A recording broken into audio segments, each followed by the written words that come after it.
সিন্ডিকেটের জোর জবরদস্তি ভেঙে দিয়ে আবারও মাথা উঁচু করে দাঁড়াচ্ছে নবীন ফ্যাশন।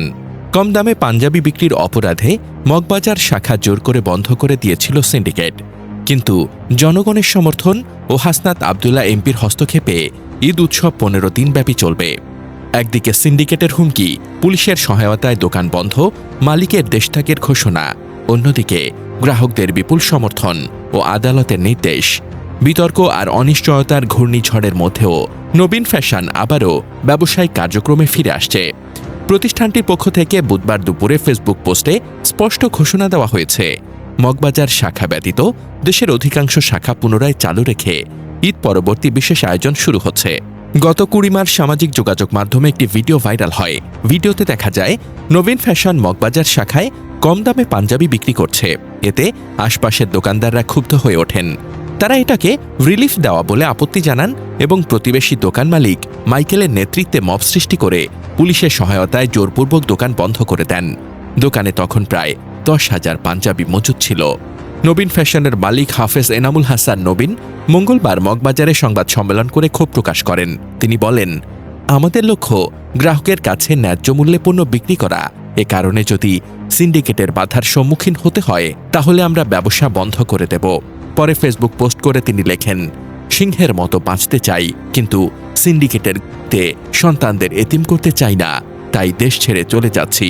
পরিস্থিতি স্বাভাবিক হলে হয়তো একদিন ফিরব, ইনশাআল্লাহ। তিনি দেশ ছেড়ে চীনে চলে যান। ঘটনার পর ঢাকার chief metropolitan magistrate Mohammad Mostafizur Rahman স্বপ্রণোদিত হয়ে হাতিরঝিল থানার ওসিকে তলব করেন। ফৌজদারি কার্যবিধি 54 ধারায় 24 ঘণ্টার মধ্যে দোকান খুলে দেওয়ার নির্দেশ দেন।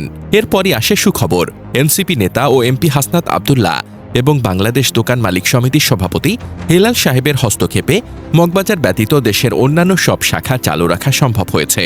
নবীন ফ্যাশনের পোস্টে স্পষ্টভাবে এই হস্তক্ষেপের কৃতিত্ব স্বীকার করা হয়েছে। নবীন ফ্যাশন ঘোষণা করেছে, মগবাজার শাখা ব্যতীত সব শাখায় টানা 15 দিনব্যাপী ঈদ উৎসব চলবে।